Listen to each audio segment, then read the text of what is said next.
ನಮಸ್ತೆ ಎಲ್ಲರಿಗೂ. ಇದು ಮಂಗಳವಾರದ ವಿಡಿಯೋ ಆಗಿರುತ್ತೆ. ನಿನ್ನೆ ಸೋಮವಾರ ಅಡ್ಮಿಷನ್ ಎಲ್ಲ ಮುಗೀತು, ಮಧ್ಯಾಹ್ನಕ್ಕೆ ಎಲ್ಲ ಆಗೋಯಿತು. ಇನ್ನೇನು ಸಂಜೆ ತನಕ ಏನು ಮಾಡೋದು, ಮಕ್ಕಳನ್ನೆಲ್ಲಾದರೂ ಕರ್ಕೊಂಡು ಹೋಗೋಣ ಅಂತ ಹೇಳ್ಬಿಟ್ಟು ಲಾಲ್ಬಾಗ್ ಹೋಗಿದ್ದು ಬಂದ್ವಲ್ಲ.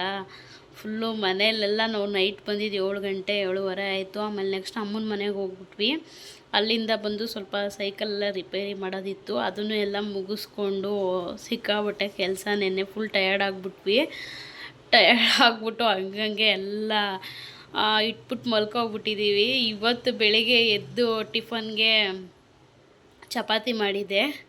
ತಿಂದಾದಮೇಲೆ ಕೆಲಸಗಳು ಬಿದ್ದೈತೆ ಅಂದರೆ ಹೆಂಗಿದೆ ಮನೆ ಅಂತ ಸುಮ್ಮನೆ ಸ್ಯಾಂಪಲಾಗಿ ತೋರಿಸ್ತೀನಿ, ಹೆಂಗೆ ನೋಡೋಣ ಬನ್ನಿ.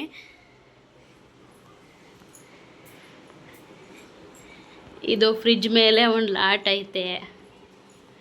ಇದು ನಮ್ಮದು ಅಮ್ಮನ ಮನೆಯದು ಕೊಳಾಯಿ ಲೀಕ್ ಆಗ್ತಿತ್ತು, ಗನ್ನೆಲ್ಲ ಲೀಕ್ ಆಗ್ತಿತ್ತು. ಸರಿ ಅಂತ ಹೇಳ್ಬಿಟ್ಟು ಕೊಳಾಯಿ ಮತ್ತು ಗನ್ನೆಲ್ಲ ತರಿಸಿದ್ದೆ ಫ್ಲಿಪ್ಕಾರ್ಟಿಂದ. ಗನ್ ಚೆನ್ನಾಗಿದೆ, ಕೊಳಾಯಿ ಅದು ಸ್ವಲ್ಪ ಲೀಕೇಜ್ ಆಗ್ತಿದೆ ಅಂದ್ಬಿಟ್ಟು ರಿಟರ್ನ್ಗೆ ಹಾಕಿದ್ದೀನಿ. ಅದು ಇವತ್ತು ರಿಟರ್ನ್ ಅವ್ರು ಬರ್ತಾರೆ.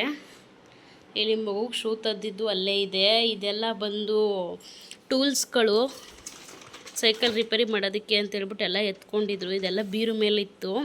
ಇದನ್ನು ಸುಧಾ ಇಲ್ಲೇ ಇಟ್ಟಿದ್ದೀವಿ, ಕ್ಲೀನೇ ಮಾಡಿಲ್ಲ, ಎತ್ತು ಇಟ್ಕೊಂಡಿಲ್ಲ. ಇಲ್ಲಿ ಮಿಕ್ಸಿ ಎಲ್ಲ ಕೆಳಗಡೆನೇ ಇದೆ. ಇಲ್ಲಿ ಹೇಳ್ತಿದ್ದೀನಲ್ಲ, ಮನೆ ನಾನು ನೋಡೋಕೆ ಆಗ್ತಾನೇ ಇಲ್ಲ. ಒಂದು ದಿನ ಬ್ಯುಸಿ ಆಗಿಬಿಟ್ರೆ ಹೆಂಗೇನೆ.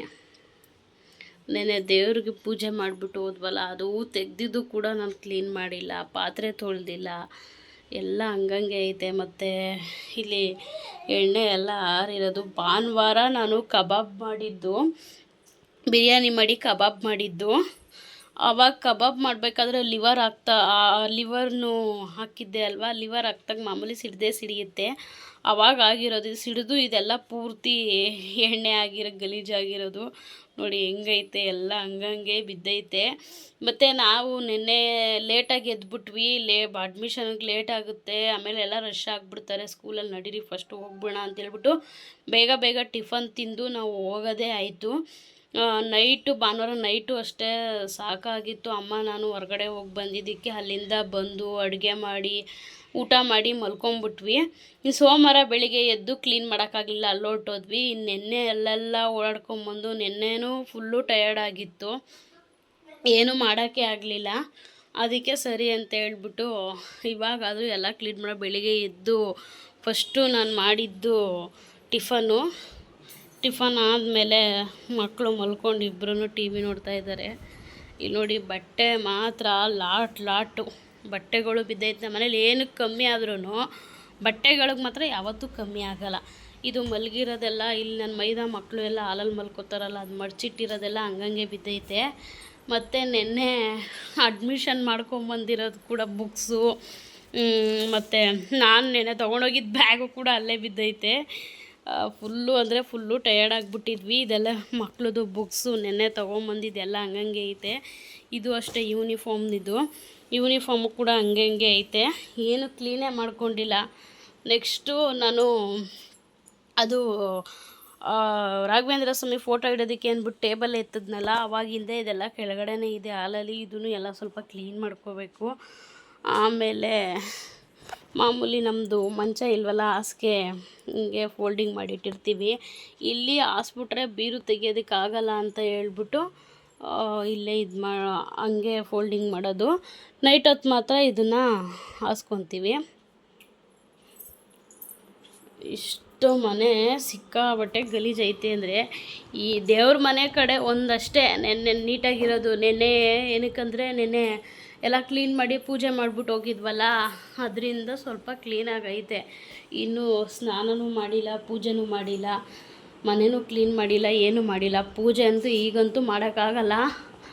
ಆಗಲೇ ನೋಡಿ ಎಷ್ಟಾಗೈತೆ ಟೈಮ್, 11 ಗಂಟೆ ಆಗೈತೆ. ಬೆಳಗ್ಗೆ ಎದ್ದಿದ್ದು ಲೇಟೇ ಇವತ್ತು. ಬೆಳಗ್ಗೆ ಎದ್ದೊಳಕ್ಕೂ ಆಗಿಲ್ಲ. ನಾವು ಸೈಕಲ್ ರಿಪೇರಿ ಎಲ್ಲ ಮಾಡಿಬಿಟ್ಟು ನಾವು ಮಲಗಿದ್ದೇನೆ ಎಷ್ಟೊತ್ತು, 1:30 ನೈಟು 1:30 2 ಗಂಟೆ ಆಗೋಗಿತ್ತು. ಇನ್ನು ಬೆಳಗ್ಗೆ ಎದ್ದೊಳಕ್ಕೆ ಆಗಿಲ್ಲ, ಫುಲ್ ಟಯರ್ಡ್ ಬೇರೆ ಆಗಿತ್ತಲ್ಲ, ಅದಕ್ಕೆ ಎದ್ದೊಳಕ್ಕೆ ಆಗಲಿಲ್ಲ. ಸರಿ ಅಂತ ಹೇಳ್ಬಿಟ್ಟು ಇವಾಗ ಎದ್ದು ಟಿಫನ್ಗೆ ಚಪಾತಿ ಮಾಡಿಬಿಟ್ಟು ನನ್ನ ಮೈದಾ ಮತ್ತು ನಮ್ಮ ಯಜಮಾನ್ರೆಲ್ಲ ಡ್ಯೂಟಿಗೆ ಹೋದರು. ಅವರು ಹೋದ್ಮೇಲೆ ಇವಾಗ ಎಲ್ಲ ನೋಡಿ ಈರುಳ್ಳಿದು ಕೂಡ ಕೆಳಗಡೆನೇ ಬಿದ್ದೈತೆ, ಎಲ್ಲ ಹಂಗಂಗೆ ಐತೆ. ನಮ್ಮ ಮನೇಲಿ ಎಷ್ಟು ಕ್ಲೀನ್ ಮಾಡಿದ್ರು ಅಷ್ಟೇ, ನೀಟಂತೂ ನಿಜವಾಗ್ಲೂ ಆಗಲ್ಲ. ಒಂದು ಸ್ವಲ್ಪ ಹೊತ್ತು ಅಷ್ಟೇ ಇರುತ್ತೆ, ತಿರ್ಗಾ ಆಗಲೇ ಹಂಗೇ. ನೋಡಿ ಈ ಕಡೆ ಜಾಗ ಒಂದೇ ಸ್ವಲ್ಪ ಕ್ಲೀನಾಗಿರೋದು. ಎಲ್ಲ ಈ ಫ್ರಿಜ್ ಮೇಲೂ ಕೂಡ ಲಾಟ್ ಐತೆ. ಇಲ್ಲಿ ಮಕ್ಕಳು ಟಿ ವಿ ನೋಡ್ತಾ ಕೂತಿದ್ದಾರೆ. ಫ್ರಿಜ್ ಮೇಲೂ ಕೂಡ ಲಾಟ್ ಐತೆ. ಇದನ್ನು ಎಲ್ಲ ಕ್ಲೀನ್ ಮಾಡಬೇಕು. ಫ್ಲಿಪ್ಕಾರ್ಟ್ ಅವ್ರು ರಿಟರ್ನ್ ಬರ್ತಾರೆ ಪಿಕಪ್ಗೆ. ಇಷ್ಟು ಇದೆ ಇವತ್ತು. ಎಲ್ಲ ಕ್ಲೀನ್ ಮಾಡೋದಕ್ಕೆ ಎಷ್ಟೊತ್ತಾಗುತ್ತೋ ಗೊತ್ತಿಲ್ಲ. ಈಗಂತೂ ಸದ್ಯಕ್ಕೆ ದೀಪ ಅಂತೂ ಹಚ್ಚೋಕ್ಕಾಗಲ್ಲ, ನೋಡಬೇಕು. ಎಲ್ಲ ಕ್ಲೀನ್ ಮಾಡಿಕೊಂಡ್ರೆ ಸಂಜೆ ಅಷ್ಟೊತ್ತಿಗೆ ಸ್ನಾನ ಮಾಡಿ ಹಚ್ತೀನಿ. ಈ ಥರ ಇದೆ. ಬನ್ನಿ ಎಲ್ಲ ನೀಟಾಗಿ ಒಂದು ಕಡೆಯಿಂದ ಕ್ಲೀನ್ ಮಾಡೋಣ. ಹಾಯ್ ಮಾಡೋ ಗುಕಶ್, ಹಾಯ್ ಮಾಡೋ ಸುರಕ್ಷಾ. ಮಕ್ಳಿಗಂತೂ ನಿನ್ನೆ ಸಖತ್ ಎಂಜಾಯ್ ಮಾಡಿಬಿಟ್ಟು, ಅವ್ರಿಗೂ ಅಷ್ಟೇ, ಇಬ್ರಿಗೂ ಫುಲ್ಲು ಟಯರ್ಡಾಗಿ ಹೋಗಿತ್ತು ಮಕ್ಳಿಗೂ. ನಿನ್ನೆ ಅಮ್ಮನ ಮನೆಗೆ ಹೋಗಿದ್ದೀವಿ, 8 ಗಂಟೆಗೆ ಅಲ್ಲೇ ಮಲ್ಕೊಳ್ಳೋ ಥರ ಫುಲ್ಲು ಇದು ಮಾಡ್ಕೊಂಡೆಲ್ಲ ತೇಲಿಸ್ತಿದ್ರು. ಆಮೇಲೆ ಕರ್ಕೊಂಬಂದು ಮಲಗಿಸಿದ್ವಿ. ಎಲ್ಲ ಕ್ಲೀನ್ ಮಾಡಬೇಕು ಒಂದು ಕಡೆಯಿಂದ. ಇವಾಗ ಟೇಬಲ್ ಬೇರೆ ಅಲ್ಲಿದೆ, ಇದನ್ನೆಲ್ಲ ಎಲ್ಲಿಡೋದು ಏನು ಮಾಡೋದೋ ಗೊತ್ತಿಲ್ಲ. ಎಲ್ಲ ಸಂತೆ ಆಗ್ಬಿಟ್ಟೈತೆ ಮನೆ ಮಾತ್ರ. ನನಗಂತೂ ಇವತ್ತು ಸಾಕಾಗಿ ಹೋಗುತ್ತೆ. ಫಸ್ಟು ನಾನು ಚಪ್ಪಲಿ ಸ್ಟ್ಯಾಂಡು ಮೇಲಿತ್ತು, ಹೋಗ್ತಾ ಬರ್ತಾ ಕಾಲಿಗೆ ಹೊಡಿತಿತ್ತದು. ಸರಿ ಅದನ್ನು ಕೆಳಗಡೆ ಜಾಗ ಇತ್ತು, ಅಲ್ಲಿ ಇಟ್ಕೊಂಬಿಡೋಣ ಅಂತ ಹೇಳ್ಬಿಟ್ಟು ಎಲ್ಲ ಅಲ್ಲಿ ಇಟ್ಬಿಟ್ಟು ಜೋಡಿಸ್ಬಿಟ್ಟೆ. ಆಮೇಲೆ ನೈಟು ನಮ್ಮ ಮನೆಯವರು ಸೈಕಲೆಲ್ಲ ರೆಡಿ ಮಾಡಿದ್ದೆಲ್ಲ ಕಸ ಎಲ್ಲ ಹಂಗಂಗೆ ಬಿದ್ದಿತ್ತು. ಇದು ಕೂಡ ಇದೇ ಥರನೇ ಫುಲ್ಲು ಗಲೀಜಾಗೋಗಿತ್ತು. ಮನೆ ಥರನೇ ಬಾಗಿಲು ಕೂಡ ತುಂಬ ಗಲೀಜಾಗೋಗಿತ್ತು. ಏನೂ ಮಾಡಲಿಲ್ಲ, ನಾವು ನೈಟ್ ಮಲಗಿದ್ದೆ ಅಷ್ಟೊತ್ತಾಗೋಯ್ತು. ಸರಿ ಆಮೇಲೆ ನೆಕ್ಸ್ಟು ಅದೆಲ್ಲ ಕ್ಲೀನ್ ಆದಮೇಲೆ ಹಾಲಲ್ಲಿ ದಿವಾನ್ ಮೇಲೆ ಇದ್ದಿದ್ದೆಲ್ಲ ತೆಗಿತಿದ್ದೆ. ಬ್ರೆಶೀಟ್ಗಳು ಮಡಚಿಟ್ಟಿದ್ದೆಲ್ಲ ಹಂಗಂಗೆ ಇತ್ತು, ಅದು ಎಲ್ಲ ತೊಗೊಂಡೋಗಿ ರೂಮಲ್ಲಿ ಎಲ್ಲ ಇಟ್ಬಿಟ್ಟು ಜೋಡಿಸ್ಬಿಟ್ಟೆ. ಆಮೇಲೆ ನೆಕ್ಸ್ಟು ಬುಕ್ಸ್ಗಳು ಅದೆಲ್ಲ ಒಂದು ಕಡೆ ಯೂನಿಫಾರ್ಮು ಬುಕ್ಸು ಅದೆಲ್ಲ ಒಂದು ಕಡೆ ಎತ್ತಿಟ್ಕೊಂಡೆ. ಮನೆ ನೀಟಾಗಿದ್ದಷ್ಟು ಮನಸ್ಸು ಕೂಡ ಚೆನ್ನಾಗಿರುತ್ತೆ. ಮನೆ ಗಿಜ ಅಂತ ಇದ್ದಷ್ಟು ಮನ್ಸಿಗೆ ನೆಮ್ಮದಿನೇ ಇರಲ್ಲ. ಫಸ್ಟು ಏನಾದರೂ ಆಗಲಿ ಯಾವಾಗಲೂ ಮನೆ ಕ್ಲೀನಾಗೇ ಇರಬೇಕು, ಇದ್ದಷ್ಟು ಚೆಂದ ಒಳ್ಳೆಯದು. ಮತ್ತು ಹೊರಗಡೆಯಿಂದ ದುಡ್ಕೊಂಡು ಸಾಕಾಗಿ ಬಂದಿದ್ದ ಗಂಡಸ್ರುಗಳಿಗೂ ಅಷ್ಟೇ ಮನೆ ನೀಟಾಗಿ ಚೆನ್ನಾಗಿತ್ತು ಅಂದರೆ ಅವ್ರಿಗೂ ಕೂಡ ನೆಮ್ಮದಿ ಅನಿಸುತ್ತೆ, ಅವ್ರಿಗೂ ಕೂಡ ಸಮಾಧಾನ ಅನಿಸುತ್ತೆ. ಆಮೇಲೆ ಅದೆಲ್ಲ ದಿವಾನ್ ಮೇಲೆಲ್ಲ ಕ್ಲೀನ್ ಮಾಡಿಕೊಂಡು ನೆಕ್ಸ್ಟು ಮಿಷಿನ್ಗೆ ಬಟ್ಟೆ ಹಾಕೋತಿದ್ದೆ. ಬಟ್ಟೆ ನನಗೆ 2 ಟ್ರಿಪ್ ಹಿಡಿತು ಮಿಷಿನ್ಗೆ. ಬಟ್ಟೆ ತುಂಬ ಬಟ್ಟೆ ಇತ್ತು. ಮಕ್ಳದು ವೈಟ್ ಕಲರ್ ಬೇರೆ. ಇವರು 3 ಜನ ನೆನ್ನೆ ಲಾಲ್ಬಾಗ್ಗೆ ಹೋಗೋದಕ್ಕೆ ಅಪ್ಪ ಮಕ್ಕಳು ಅಡ್ಮಿಷನ್ ಮಾಡಿ ಯೂನಿಫಾರ್ಮ್ ತಗೊಬಂದಕ್ಕೆ ಹೋಗೋದಕ್ಕೆ 3 ಜನನೂ ಹಾಕ್ಕೊಂಡಿದ್ರಲ್ಲ, ಯೂನಿಫಾರ್ಮ್ ತರಕ್ಕೆ ಹೋಗೋದಕ್ಕೆ ಯೂನಿಫಾರ್ಮ್ ಹಾಕ್ಕೊಂಡಿದ್ರು 3 ಜನನೂ ಒಂದೇ ಥರ. ಅದು ವೈಟ್ ಕಲರ್ ಟಿ ಶರ್ಟ್ ಆಗಿರೋದ್ರಿಂದ ಅಲ್ಲಿ ಬೇರೆ ಹೆವಿ ಲಾಲ್ಬಾಗಲ್ಲೆಲ್ಲ ಕಬ್ಬನ್ ಪಾರ್ಕಲ್ಲೆಲ್ಲ ಆಟ ಆಡಿದ್ದು ಹೆವಿ ಗಲೀಜಾಗೋಗಿತ್ತಲ್ವ. ಅದಕ್ಕೆ ಅದನ್ನೆಲ್ಲ ವೈಟ್ ಯಾಕಾದರೂ ಹಾಕ್ಕೊಂಡು ಹೋಗಿದ್ನೋ ಮಕ್ಕಳಿಗೆ ಅನ್ನೋಷ್ಟು ಬೇಜಾರಾಗೋಯಿತು. ಟೀ ಶರ್ಟ್ಗಳು ತುಂಬ ಗಲೀಜಾಗೋಗಿತ್ತು. ವೈಟ್ ಟೀ ಶರ್ಟ್ ಹೋಗಿ ಬೇರೆ ಟೀ ಶರ್ಟ್ ಆಗೋಗಿತ್ತು. ಅದನ್ನೆಲ್ಲ ನೀಟಾಗಿ ನಾನು ಒಂದು ಸಲ ಏನು ಮಾಡಿದೆ, ನೆನೆ ಹಾಕಿ ಒಗೆಯೋಕೆ ಹಾಕಿ ಅದೆಲ್ಲ ಟೈಮ್ ಇರಲಿಲ್ಲ. ನಾನೇನು ಮಾಡಿದೆ, ನೆನೆ ಹಾಕಿಲ್ಲ, ಡೈರೆಕ್ಟ್ ಮಿಷಿನ್ಗೆ ಹಾಕ್ಬಿಟ್ಟು ಮತ್ತೆ ತೆಗೆದು ಮತ್ತೆ ಕೈಯಲ್ಲಿ ಒಗೆದೆ. ನಾನು ಮಿಷಿನಲ್ಲಿ ಹೋಗೋಷ್ಟು ಗಲೀಜು ಹೋಗಲಿ, ಮತ್ತು ಕೈಯಲ್ಲಿ ಇನ್ನೊಂದು ಸಲ ಒಗೆಯೋಣ ಅಂತ ಹೇಳ್ಬಿಟ್ಟು ಮಿಷಿನ್ಗೆ ಹಾಕ್ತೆ ನಾನು ಫಸ್ಟು. ಆಮೇಲೆ ಇನ್ನೊಂದು ಸಲ ಕೈಯಲ್ಲಿ ಎಲ್ಲ ನೀಟಾಗಿತ್ತು, ಪರವಾಗಿರಲಿಲ್ಲ. ಅಂದರೂ ಇನ್ನೊಂದು ಸ್ವಲ್ಪ ನನಗೆ ಸಮಾಧಾನ ಆಗಬೇಕಲ್ಲ, ವೈಟ್ ಕಲರ್ ಬೇರೆ ಅಲ್ವಾ. ಸರಿ ಕೈಯಲ್ಲಿ ಒಂದು ಸಲ ಒಗೆದ್ಬಿಡೋಣ ಅಂತ ಹೇಳ್ಬಿಟ್ಟು ಕೈಯಲ್ಲಿ ಒಂದು ಸಲ ಒಕ್ಕೊಂಡೆ. ಅದು ನಾನು ಕೈಯಲ್ಲಿ ಒಗೆಯೋದಕ್ಕೆ ಸಂಜೆ ಆಯಿತು. ನಾನೆಲ್ಲ ಕೆಲಸ ಮುಗಿಸಿ ಬಟ್ಟೆ ಒಗೆದು ಹೊಂಡಾಕಿ ಎಲ್ಲ ಮುಗಿಸಿ ಮಾಡೋಷ್ಟೊತ್ತಿಗೆ ಸಂಜೆ ಆಗೋಯಿತು. ಸಂಜೆಗೆ ನಾನು ಅದನ್ನು ಒಕ್ಕೊಂಡೆ, ಅಲ್ಲಿ ತನಕ ನಾನು ಮುಟ್ಟಲಿಲ್ಲ. ಆಮೇಲೆ ಮಾಮೂಲಿ ರೆಗ್ಯುಲರ್ ಆಗಿರುತ್ತಲ್ಲ, ಮನೆ ಗುಡಿಸೋದು ಒರೆಸೋದು ಕ್ಲೀನಿಂಗು ಅದು ಇದು. ಆಮೇಲೆ ಕಿಚನಲ್ಲೆಲ್ಲ ತುಂಬ ಗಲೀಜಾಗೋಗಿತ್ತು, ಅದನ್ನು ಎಲ್ಲ ಕ್ಲೀನ್ ಮಾಡಿಕೊಂಡೆ. ಅದ್ರ ಜೊತೆಗೆ ನಾನು ಇನ್ನೊಂದೇನೋ ಶೇರ್ ಮಾಡ್ಕೋಬೇಕು. ಎಲ್ಲರೂ ತಮ್ನೈಲ್ ನೋಡೇ ಅನ್ಕೋತಿರ್ತಾರೆ ಏನಿರ್ಬೋದು ಅಂತ ಅನ್ಕೊತಿರ್ತೀರ. ಅದು ಏನು ಅಂತ ಶೇರ್ ಮಾಡಿಕೊಳ್ಳೇಬೇಕು. ಇನ್ನೇನು ಟೈಮು ಇಲ್ಲ, ಅದನ್ನು ಶೇರ್ ಮಾಡ್ಕೊಳ್ಳೋದಕ್ಕೆ ಇನ್ನು ಟೈಮ್ ಇಲ್ಲ. ಏನು ಅಂತ ಹೇಳಿದ್ರೆ, ನಾನೊಂದು ಪುಟ್ಟು ಹೆಜ್ಜೆನ ಇಡ್ತಿದ್ದೀನಿ. ಅದು ನನಗೆ ಏನು ಹೊಸ್ತೇನಲ್ಲ. ನಾನು ಮದುವೆ ಆಗಿ 9 ವರ್ಷ 10 ವರ್ಷ ಹತ್ತತ್ರ ಆಗ್ತಿದೆ. 9 ವರ್ಷ 10 ವರ್ಷ ಆಗ್ತಿದೆ ನಂದು ಮದುವೆ ಆಗಿ. ನಾನು ಮದುವೆ ಆಗಿ ಹೊಸ್ದಿಂದನೂ ನಾನು ನನ್ನ ಮಗ ಹುಟ್ಟಿದ ಮೇಲೆ ಅಂತ ಅನ್ಕೋತೀನಿ. ನನ್ನ ಮಗ ಹುಟ್ಟಿದ ಮೇಲೆ ನಾನು ಮಾಡಿ ನನಗೆ ಅಭ್ಯಾಸ ಇದೆ. ನಂದೇನಿದು ಇದು ಪ್ಲ್ಯಾಟ್ಫಾರ್ಮ್ ಬಂದು ನನಗೇನು ಹೊಸ್ದೇನಲ್ಲ. ಏನೂ ಇಲ್ಲ, ನಾನು ಮತ್ತೆ ಕ್ಲಾತಿಂಗ್ ಬಿಸ್ನೆಸ್ನ ಸ್ಟಾರ್ಟ್ ಮಾಡಬೇಕು ಅಂತ ಅಂದ್ಕೊಂಡಿದ್ದೀನಿ. ಈ ಮುಂಚೆಯಿಂದ ನನ್ನ ಮಗ ಹುಟ್ಟಿದ ಮೇಲೆ ನಾನು ಸ್ಟಾರ್ಟ್ ಮಾಡಿದ್ದು ಅದು. ಬಟ್ ಈ ಥರ ಅಲ್ಲ, ಅದು ಬೇರೆ ಥರನೇ ನಾನು ಸ್ಟಾರ್ಟ್ ಮಾಡಿದ್ದೆ. ತುಂಬ ಸೇಲ್ ಆಗ್ತಿತ್ತು, ಚೆನ್ನಾಗಿ ಹೋಗ್ತಿತ್ತು ನನ್ನ ಹತ್ರ. ಆಮೇಲೆ ಸ್ಯಾರಿ ಸ್ಟಾಪ್ ಮಾಡಿಬಿಟ್ಟೆ. ನೆಕ್ಸ್ಟು ನಾನು ಟಾಪು, ಲೆಗ್ಗಿನ್ಸು, ಈ ಥರ ಇನ್ನರ್ ವೇರ್ಸು, ಈ ಥರ ಬೇರೆ ಬೇರೆ ಎಲ್ಲ ಥರ ಪೆಟಿಕೋಟ್ಸು, ನೈಟೀಸು, ಈ ಥರ ಎಲ್ಲ ಮಾಡಿದ್ದೀನಿ. ಅದು ಕುರ್ತೀಸ್ ಬಂದು ಲೋಕಲ್ ಕುರ್ತೀಸ್ ನಾನು ಸೇಲ್ ಮಾಡ್ತಿರ್ಲಿಲ್ಲ. ನಾನು ಕುರ್ತೀಸ್ ಬಂದು ಆವಾಸ, ಫ್ಯೂಷನು, ಈ ಥರ ಬ್ರ್ಯಾಂಡೆಡ್ ಕುರ್ತೀಸ್ನೇ ನಾನು ಮಾಡ್ತಿದ್ದಿದ್ದು. ಅದು ಇವಾಗ ಮತ್ತೆ ಅದೇ ಥರ ಒಂದು ಪುಟಾಣಿ ಒಂದು ಬಿಸ್ನೆಸ್ ಸ್ಟಾರ್ಟ್ ಮಾಡಬೇಕು ಅಂತ ಸ್ಟಾರ್ಟ್ ಮಾಡ್ತಿದ್ದೀನಿ. ನಿಮ್ಮೆಲ್ಲರ ಪ್ರೋತ್ಸಾಹ ನನಗೆ ಇರಲಿ ಅಂತ ಆಸೆ ಪಡ್ತೀನಿ. ಎಲ್ಲರೂ ಯಾವ ಥರ ನನಗೆ ರೆಸ್ಪಾನ್ಸ್ ಮಾಡ್ತಿರೋ ಗೊತ್ತಿಲ್ಲ. ಹೊಸ್ದಾಗೊಂದು ಪುಟ್ಟದೊಂದು ಪ್ರಯತ್ನ ಇದು. ಸ್ಟಾರ್ಟ್ ಮಾಡ್ತಿದ್ದೀನಿ. ನಾಳೆಯಿಂದನೇ ಶುರು ಮಾಡಬೇಕು ಅಂತ. ನಾಳೆ ಶುಕ್ರವಾರ ಆಗಿರೋದ್ರಿಂದ ನಾಳೆಯಿಂದನೇ ಶುರು ಮಾಡಬೇಕು ಅಂತ ಮಾಡ್ತಿದ್ದೀನಿ. ಎಲ್ಲರೂ ಒಳ್ಳೆ ರೆಸ್ಪಾನ್ಸ್ ಮಾಡಿ ಅಂತ ಕೇಳ್ಕೊತೀನಿ ಎಲ್ಲಾರ್ನೂ. ಇನ್ನೂ ನನಗೆ ಇದರಲ್ಲಿ ಬೆಳೆದಿದ್ದೀನಿ, ಬಟ್ ಬೇರೆ ಥರನೇ. ನಾನು ಅವಾಗ ಮಾಡಿದ್ದೆ ಬೇರೆ ಥರ. ಇದು ಪ್ಲ್ಯಾಟ್ಫಾರ್ಮ್ ಒಂದೇ, ಬಿಸ್ನೆಸ್ ಒಂದೇ, ಬಟ್ ಬೇರೆ ಬೇರೆ. ಅದು ಒಂದು ಅಂತ ಅಂದರೆ ಅದು ಒಂದು ಪದಕ್ಕೆ 100 ಅರ್ಥ ಇರುತ್ತೆ.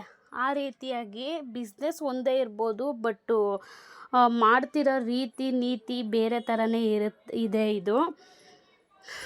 ನಾನು ಕೇಳ್ಕೊಳ್ಳೋದೇನೆಂದರೆ, ಒಂದು ಸಣ್ಣ ಪ್ರಯತ್ನ ನನ್ನ ಬೆಳೆಸಿ ಅಂತ ನಾನು ಕೇಳ್ಕೊತೀನಿ. ಯಾವ ಥರ ಬೆಳಿತೀನೋ, ಹೆಂಗೆ ಇದು ನನಗೆ ಕೈ ಹಿಡಿಯುತ್ತೋ ಗೊತ್ತಿಲ್ಲ. ನನಗೆ ಅವಾಗಿಂದ ಇದು ಚೆನ್ನಾಗಿ ಕೈಗೂಡ್ಕೊಂಬಂದಿದೆ. ನೆಕ್ಸ್ಟು ನನ್ನನ್ನು ಅದೇ ಥರ ಕೈಗೂಡಿಸುತ್ತೆ ಅಂತಲೇ ಅಂದ್ಕೊಂಡಿದ್ದೀನಿ. ನಾವು ಬೇರೆ ಥರನೇ ಪ್ಲ್ಯಾನ್ ಮಾಡಿದ್ವಿ. ಬೇರೆ ಮಾಡಬೇಕು, ಬೇರೆ ಥರ ಮಾಡಬೇಕು ಅಂತ ಏನೇನೋ ಅಂದ್ಕೊಂಡ್ವಿ. ಬಟ್ ಅದು ಯಾವುದೂ ಆಗಲಿಲ್ಲ ನಮಗೆ. ಸುಮಾರು ಒಂದು 3 ಥರ ಟ್ರೈ ಮಾಡಿದ್ವಿ. 3ರಲ್ಲಿ ನಮಗೆ ಸರಿಯಾಗಿ ಯಾವುದೂ ನಮಗೆ ವರ್ಕೌಟ್ ಆಗಲಿಲ್ಲ. ಅಂದರೆ ನಾವೇನು ಅದಕ್ಕೆ ಬಂಡವಾಳ ಹಾಕಿ ಲಾಸ್ ಮಾಡ್ಕೊಂಡಿಲ್ಲ. ಐಡಿಯಾ ಮಾಡ್ಕೊಂಡ್ವಿ, ಈ ಥರ ಮಾಡೋಣವಾ, ಇದನ್ನು ಮಾಡೋಣವಾ ಅಂತ ಎಷ್ಟೋ ಅಂದ್ಕೊಂಡ್ವಿ. ಬಟ್ ಅದರಲ್ಲಿ ಯಾವುದೂ ನಮಗೆ ಸರಿ ಹೋಗಲಿಲ್ಲ. ಯಾಕೋ ಮನಸ್ಸು ಒಪ್ಪಲಿಲ್ಲ, ಬೇಡ ಅನ್ನಿಸ್ತು. ಸರಿ, ನಾನು ಆವಾಗಿಂದ ಇದೇನು ಹೊಸ್ತಲ್ವಲ್ಲ ನನಗೆ, ಆವಾಗಿಂದ ಮಾಡ್ಕೊಂಬಂದಿದ್ದೀನಿ ಅಲ್ವಾ, ಮಾಡೋಣ ಇದನ್ನೇ ಅಂತ ಹೇಳ್ಬಿಟ್ಟು ಒಂದು ಪುಟ್ಟ ಪ್ರಯತ್ನ ಮಾಡ್ತಾಯಿದ್ದೀನಿ. ನಾಳೆಯಿಂದ ನಾನು ಆಗ್ತೀನಿ. ಸದ್ಯಕ್ಕೆ ನಾನು ಇವಾಗ ತೊಗೊಂಬಂದಿರೋದು ಬರೀ ಸ್ಯಾರೀಸ್ ಅಷ್ಟೇ. ನಾನು ಇನ್ನೂ ಬೇರೆ ಡ್ರೆಸ್ ಮೆಟೀರಿಯಲ್ಸು, ಟಾಪ್ಸು, ಲೆಗ್ಗಿನ್ಸು ಪ್ರತಿಯೊಂದು ನಾನು ಮಾಡಬೇಕು. ಪ್ಲಾಜಾ ಪ್ಯಾಂಟ್ಸು, ಈ ಥರ ಪ್ರತಿಯೊಂದು ನಾನು ಮಾಡಬೇಕು ಅಂತ ಅಂದ್ಕೊಂಡಿದ್ದೀನಿ. ಸದ್ಯಕ್ಕೆ ಫಸ್ಟು ತೊಗೊಂಬಂದಿರೋದು ಸ್ಯಾರೀಸ್ ಅಷ್ಟೇ. ಇದಕ್ಕೆ ಯಾವ ಥರ ರೆಸ್ಪಾನ್ಸ್ ಬರುತ್ತೋ ನೋಡಿಕೊಂಡು ನಾನು ಆಮೇಲೆ ಮುಂದುವರಿತೀನಿ.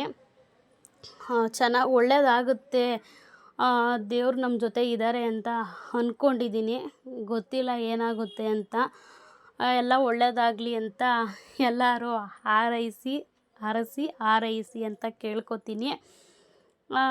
ನಾನು ಏನೇ ಒಂದು ಮಾಡಬೇಕು ಅಂತ ಅಂದ್ಕೊಂಡ್ರು ಅಷ್ಟೇ, ನಮ್ಮ ಯಜಮಾನ್ರು ಬೇಡ ಅಂತ ಇದುವರೆಗೂ ಏನೇ ಒಂದು ಕೆಲಸಕ್ಕೂ ಅವರು ನನಗೆ ಬೇಡ ಅಂತ ಅಂದೇ ಇಲ್ಲ.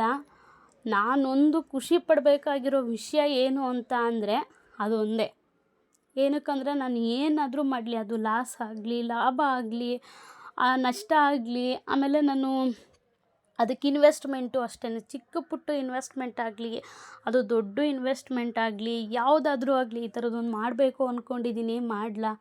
ಮಾಡಮ್ಮ, ಮಾಡು. ನಾನು ನಿನ್ನ ಸಪೋರ್ಟ್ ಆಗಿರ್ತೀನಿ ಮಾಡೆ ಅಂತ ಅಂತಾರೆ ಹೊರ್ತು ಬೇಡ ಕಣಮ್ಮ ಅಂತ ಇದುವರೆಗೂ ಹೇಳಿಲ್ಲ. ಅದೊಂದು ನನಗೆ ಖುಷಿ, ನನಗೆ ಅದೊಂದು ಧೈರ್ಯ. ಮಾತಾಡ್ತಾ ಸ್ವಲ್ಪ ಎಮೋಷ್ನಲ್ ಆದೆ, ಸಾರಿ. ಅದಕ್ಕೆ ನನಗೆ ತುಂಬ ಖುಷಿ ಪಡ್ತೀನಿ. ಯಾವುದೋ ಜನ್ಮದಲ್ಲಿ ಪುಣ್ಯ ಮಾಡಿದೆ ಅಂತ ಅನಿಸುತ್ತೆ ಇಂಥ ಗಂಡನ್ನ ಪಡೆಯೋದಕ್ಕೆ. ಎಲ್ಲ ಮೋಸ ಮಾಡಿದ್ರು,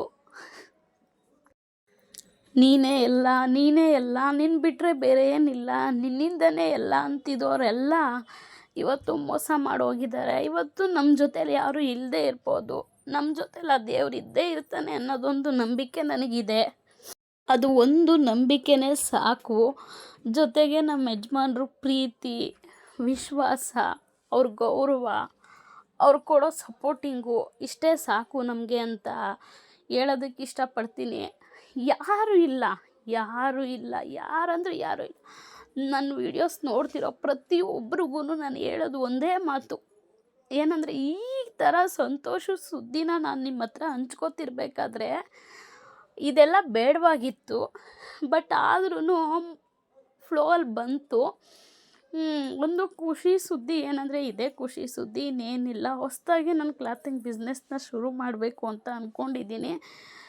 ಅದು ಖುಷಿ ಸುದ್ದಿ ಅಂತ ಅಂದರೆ, ಇನ್ನೊಂದು ದುಃಖದ ಸುದ್ದಿ ನಾನು ಎಲ್ಲರಿಗೂ ಏನು ಹೇಳಬೇಕು ಅಂತ ಹೇಳೋಕ್ಕೆ ಇಷ್ಟಪಡ್ತೀನಿ ಅಂತ ಅಂದರೆ, ಯಾರು ಎಷ್ಟೇ ಚೆನ್ನಾಗಿರಲಿ ನಮ್ಮ ಜೊತೇಲಿ, ಹೆಂಗೆ ಇರಲಿ, ಯಾವ ಥರನಾದರೂ ಇರಲಿ, ಬಟ್ ಯಾರನ್ನೂ ನಂಬಕ್ಕೆ ಹೋಗಬೇಡಿ. ನಿಮ್ಮನ್ನು ನೀವು ನಂಬ್ಕೊಳ್ಳಿ. ಅದೇ ಜೀವನದಲ್ಲಿ ಮುಖ್ಯವಾದದ್ದು ಅಂದರೆ ಅದೇ.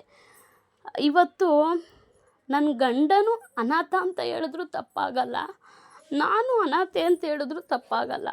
ಏನಕ್ಕೆ ಅಂದರೆ ದೊಡ್ಡ ಕುಟುಂಬ, ಎಷ್ಟು ದೊಡ್ಡದು ಅಂದರೆ ದೊಡ್ಡ ಕುಟುಂಬ. ನಮ್ಮ ತಂದೆ ಜೊತೆ ಹುಟ್ಟಿರೋರು 4 ಜನ ಅಣ್ಣ ತಮ್ಮದಿರು, ಅಕ್ಕ ತಂಗಿದಿರೆಲ್ಲ ಇದ್ದಾರೆ. ನಮ್ಮ ಅಮ್ಮನ ಜೊತೆ ಹುಟ್ಟಿರೋರು 2 ಅಣ್ಣ ತಮ್ಮದಿರು ಇದ್ದಾರೆ. ಮತ್ತು ನನ್ನ ಗಂಡನ ಜೊತೆ ಹುಟ್ಟಿರೋರು 4 ಜನ ಅಣ್ಣ ತಮ್ಮದಿರಿದ್ದಾರೆ. ರಿಲೇಷನ್ಸ್ಗಳು ಅವರು ಇವರು ಎಷ್ಟು ಅಂದರೆ, ನಮ್ಮ ಅಜ್ಜಿ ಜೊತೆ ಹುಟ್ಟಿರೋರೆಲ್ಲ 4-5 ಜನ ಅಕ್ಕ ತಂಗಿದಿರು, 3-4 ಜನ ಅಣ್ಣ ತಮ್ಮದಿರು. ಎಷ್ಟು ದೊಡ್ಡ ರಿಲೇಷನು, ಎಷ್ಟು ದೊಡ್ಡ ಕುಟುಂಬ ಅಂದರೆ ಅಷ್ಟು ದೊಡ್ಡ ಕುಟುಂಬ. ಬಟ್ ಇವತ್ತು ಯಾರಂದರೆ ಯಾರೊಬ್ಬರು ಇಲ್ಲ. ಜೊತೆಲಿ ಹುಟ್ಟಿದ ಅಣ್ಣ ತಮ್ಮದಿರು ಇಲ್ಲ, ಎತ್ತಿದ ತಂದೆ ತಾಯಿಯೂ ಇಲ್ಲ. ಯಾರು ಬೇಡ ಅಂತ ಬದುಕ್ತಿದ್ದೀವಿ. ಒಂದಲ್ಲ ಒಂದು ದಿನ ನಮ್ಮ ಬೆಲೆ ಗೊತ್ತಾಗುತ್ತಲ್ವಾ, ಆವಾಗ ಎಲ್ಲ ಬಂದೇ ಬರ್ತಾರೆ ಅಂತ ಕಾಯ್ತಿದ್ದೀವಿ.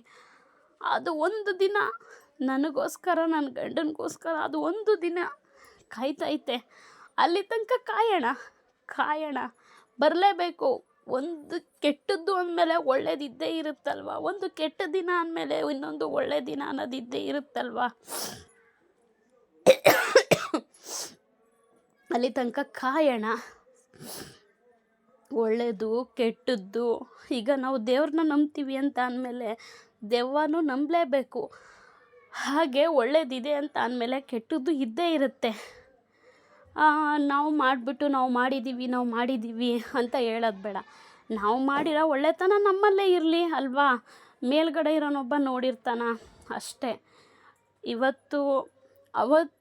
ಅವಾಗಿನ ಇದರಲ್ಲಿ ಅಜ್ಜಿ ಇದ್ದರು ಊರಲ್ಲಿ, ಪ್ರತಿಯೊಂದಕ್ಕೂ ಬನ್ನಿ ಅಂತ ಹಿಂಸೆ ಮಾಡ್ತಿದ್ರು. ಒಂದು 4 ದಿನ ಇದ್ದೋಗಿ ಬನ್ನಿ ಅಂತ ಹಿಂಸೆ ಮಾಡ್ತಿದ್ರು.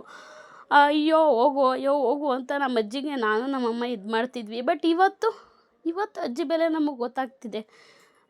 ಯಾಕೆ ಯಾರು ಕರೆಯೋರಿಲ್ಲ, ಮಾಡೋರಿಲ್ಲ, ಮಟ್ಟೋರಿಲ್ಲ. ಆ ನೋವು, ಅದು ನೋವು ತಿಂದಿರ್ತಾರಲ್ಲ ಅವ್ರಿಗೆ ಮಾತ್ರ ಗೊತ್ತು. ಆ ನೋವು, ಈ ಕಡೆ ಈ ನೋವು, ಆ ಕಡೆ ಆ ಬೇಜಾರು, ಈ ಕಡೆ ಈ ಬೇಜಾರು, ಈ ಥರ ಎಲ್ಲರೂ ಬೇರೆ ಮಾಡಿ ನಮ್ಮನ್ನು ಒಂಟಿ ಮಾಡಿದ್ರಲ್ವ. ಈ ಒಂಟಿತನನೇ ಇವತ್ತು ಬೆಳೀತಾ ಇರೋದಕ್ಕೆ, ಈ ಒಂಟಿತನನೇ ಕಾರಣ ಅಂತ ಹೇಳಿದ್ರು ತಪ್ಪಾಗಲ್ಲ. ಇದು ಒಂದು ಹೆಜ್ಜೆ ಇಡೋದಕ್ಕೂ ಕೂಡ ಅದೇ ಕಾರಣ. ಏನೋ ಒಂದು ಮಾಡಬೇಕು ಅಂತ ಮಾಡ್ತಿದ್ದೀವಿ, ಯಾವ ಥರ ನಮಗೆ ಸಕ್ಸಸ್ ಕೊಡ್ತದೋ ದೇವರು ಗೊತ್ತಿಲ್ಲ. ಇವತ್ತು ಅನಾಥೆ ಅಂದರೂ ತಪ್ಪಾಗಲ್ಲ. ಅನಾಥೆ ಅಂತ ಯಾಕನ್ಬೇಕು ಅಂತಲೂ ಅನಿಸುತ್ತೆ. ನನ್ನ ಗಂಡ ನನ್ನ ಜೊತೆ ಇರೋ ತನಕ ನಾನು ಯಾವತ್ತೂ ಅನಾಥೆ ಆಗೋದಿಲ್ಲ. ನನ್ನ ಮಕ್ಕಳು ನನ್ನ ಜೊತೆ ಇರೋ ತನಕ ನಾನು ಯಾವತ್ತೂ ಅನಾಥೆ ಆಗೋದಿಲ್ಲ. ನನ್ನ ಗಂಡನಿಗೂ ಅಷ್ಟೇ. ನಾನು ನನ್ನ ಗಂಡನ ಜೊತೆ ಇರೋ ತನಕ ಅವ್ರು ಯಾವತ್ತೂ ಅನಾಥರಾಗಕ್ಕೆ ನಾನು ಬಿಡಲ್ಲ. ಅವ್ರಿಗೆ ಕೊಡೋ ಪ್ರೀತಿ ಗೌರವ ಕೊಡ್ತೀನಿ, ಕೊಡ್ತಾನೂ ಇದ್ದೀನಿ, ಮುಂದೆನೂ ಕೊಡ್ತೀನಿ. ಯಾರೇನೇ ಸಾವಿರ ಹೇಳ್ಬೋದು, ಅದು ಅವರೇ ತಿಂತಾರೆ ಬಿಡಿ, ಅದು ಅವರೇ ತಿಂತಾರೆ. ಅವರೇ ಕಣ್ಣು ಮುಂದೆ ನೋಡ್ತೀನಿ, ಅದನ್ನೆಲ್ಲ ಬಿಡಲ್ಲ. ಅದಕ್ಕೂ ಒಂದಿನ ಬರುತ್ತೆ. ನಾನು ಮುಂದೆನೂ ಅಷ್ಟೇ ಕಾಯ್ತಾಯಿದ್ದೀನಿ. ಅದು ಒಂದು ದಿನಕ್ಕೋಸ್ಕರ ತುಂಬ ಕಾಯ್ತಾಯಿದ್ದೀನಿ. ಕಾದು ನೋಡೋಣ. ಕಾದಷ್ಟು ಒಳ್ಳೆ ರಿಸಲ್ಟೇ ಕೊಡ್ತಾನಂತೆ ಭಗವಂತ. ಕಾಯೋಣ. ಇವರೆಲ್ಲರ ಪ್ರತಿಯೊಬ್ಬರು ಆಶೀರ್ವಾದನೇ, ಪ್ರತಿಯೊಬ್ಬರು ದ್ವೇಷನೇ ಇವತ್ತು ನಾನು ಇದಕ್ಕೊಂದು ನಿಲುವಾಗಿ ತಗೊಳ್ಳೋದಕ್ಕೆ ಇದೇ ಕಾರಣ ಅಂತ ಹೇಳಿದ್ರು ತಪ್ಪಾಗಲ್ಲ. ಇಂಥ ಒಳ್ಳೆ ಸುದ್ದಿನ ನಾನು ಶೇರ್ ಮಾಡ್ಕೊತಿರ್ಬೇಕಾದ್ರೆ ಇದೆಲ್ಲ ಬೇಡವಾಗಿತ್ತು ಅಂತ ಅನ್ನಿಸ್ತು. ಬಟ್ ಆದ್ರೂ ಅದು ಮಾತಾಡ್ತಾ ಫ್ಲೋವಲ್ಲಿ ಬಂದ್ಬಿಡ್ತು. ನಿಜವಾಗ್ಲೂ ಈ ವಿಡಿಯೋ ನೋಡಿ ಎಷ್ಟು ಜನಕ್ಕೆ ಬೇಜಾರಾಗೋಯ್ತು, ಎಷ್ಟು ಜನಕ್ಕೆ ನೋವಾಗೋಯ್ತು, ಎಷ್ಟು ಜನಕ್ಕೆ ಹರ್ಟ್ ಆಗೋಯ್ತು. ಈ ಹುಡುಗಿ ಯಾಕೆ ಒಂದು ಒಳ್ಳೆ ಸುದ್ದಿ ಹೇಳಬೇಕಾದ್ರೆ ಇದೆಲ್ಲ ಏನಕ್ಕೆ ಹೇಳ್ತೈತೆ ಅಂತ ಎಷ್ಟು ಜನ ಅಂದ್ಕೊಂಡವರು ನನಗೆ ಗೊತ್ತಿಲ್ಲ. ಬಟ್ ಇದರಿಂದ ಯಾರಿಗಾದ್ರೂ ಬೇಜಾರಾಗಿದ್ದರೆ ಸಾರಿ ಕೇಳೋಕ್ಕೆ ಇಷ್ಟಪಡ್ತೀನಿ. ಅವ್ರು ಮಾಡಿದ್ದು ಅವರು ಉಣ್ತಾರೆ, ಅವ್ರು ಮಾಡಿದ್ದು ಅವ್ರು ತಿಂತಾರೆ. ಅದನ್ನು ಬಿಟ್ಟಾಕ್ಬಿಟ್ಟು ನಮ್ಮದು ಹೊಸ ಜರ್ನಿನ ನಾವು ಶುರು ಮಾಡೋಣ. ನಾನು ನಾಳೆಯಿಂದ ಸ್ಯಾರೀಸ್ದು ವೀಡಿಯೋಗಳನ್ನ ಅಪ್ಲೋಡ್ ಮಾಡ್ತೀನಿ. ದಯವಿಟ್ಟು ಎಲ್ಲರೂ ಸಪೋರ್ಟ್ ಮಾಡಿ. ಇದೇ ಥರ ನಮ್ಗಳನ್ನೂ ಬೆಳೆಯೋದಕ್ಕೆ ಅವಕಾಶ ಮಾಡಿಕೊಡಿ ಅಂತ ಕೇಳ್ಕೊತೀನಿ. ಇದಿಷ್ಟು ಇವತ್ತಿನ ವಿಡಿಯೋ ಆಗಿತ್ತು. ಮತ್ತೆ ನಾಳೆ ವಿಡಿಯೋದಲ್ಲಿ ಭೇಟಿ ಆಗೋಣ. Thank you for watching.